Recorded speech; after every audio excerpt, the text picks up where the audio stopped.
Hello YouTubers, here we are at the end of the journey with the Flip Mino HD second generation.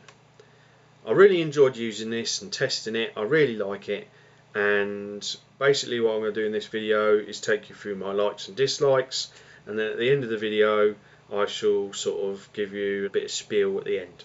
Likes. I think that the low light on this is very good. The indoor low light is the best. It is very bright, it picks up the colours quite well. Okay, you do get a little bit of noise when you're zooming in or out, but generally speaking I would say that this has got the best indoor low light capture that I've seen so far. As far as outdoor low light is concerned, I still like the Kodak playsport because I think that it does a better job as far as outside is concerned.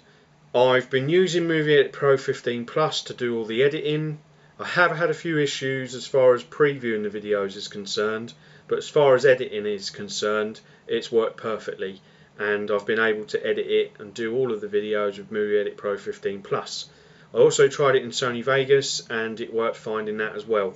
The video quality as far as this is concerned I think is very good, and I was impressed with some of the video that I took. In other videos that I took where it was a bit more brighter, I thought that this put too much contrast in, but then that's the sort of thing that you can rectify in your editing software, so it's not a biggie really. And that leads me on to my dislikes. A word of warning more than a dislike is about the touch buttons. They are really nice and it feels really nice and smooth, but the amount of times that I accidentally press play or delete did become a little bit annoying. You do learn how to hold it so that you don't do that, but when you first start using it, you know, there were a few times where I nearly deleted some of the video that I'd just taken, so that was a little bit annoying. The picture size, I think that they could have made it so that it was more like the playsport or the bloggy. I did find that the pictures were cropped, and even at when my arm was extended at its furthest, it still didn't get a lot of me in it. Compared to the playsport and the bloggy, you do get a lot more in your picture than you do with this.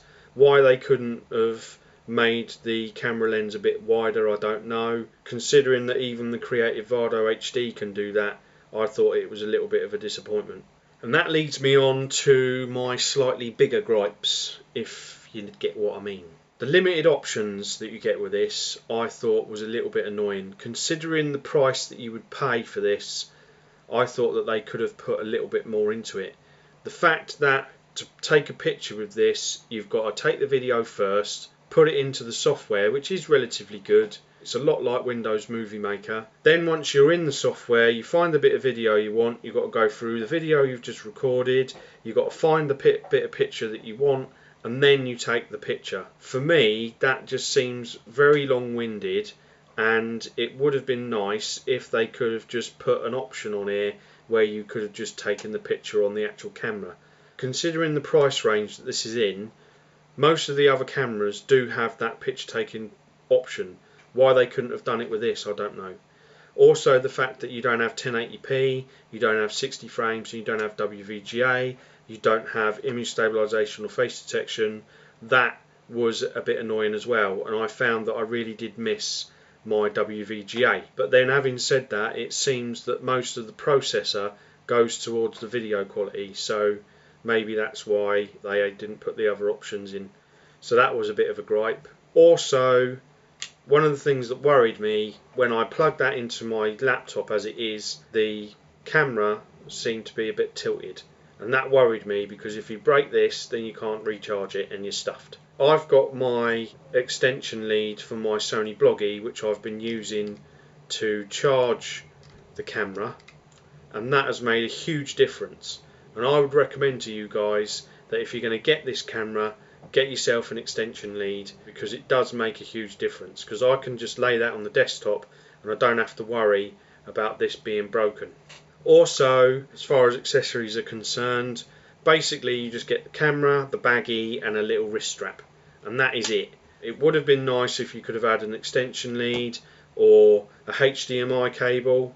You know, the fact you've got the option to do it, and then you've got to actually pay more to get an extension to get a HDMI lead, I think is a bit of a crock, to be honest.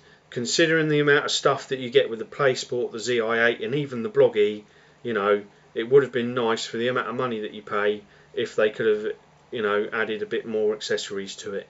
So there you go, that's my likes and dislikes. One other thing that sort of annoyed me a bit was the price range of it. I got this for £100 and I think that was a good bargain.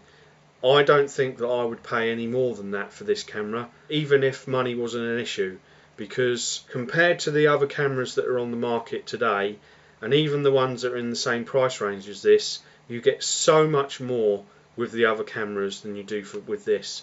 Okay, the video quality may be slightly better, but when you compare it to the PlaySport, you know, the amount of stuff that you get with this, not only in options on the actual camera, but also in accessories, you know, there is no competition, to be honest.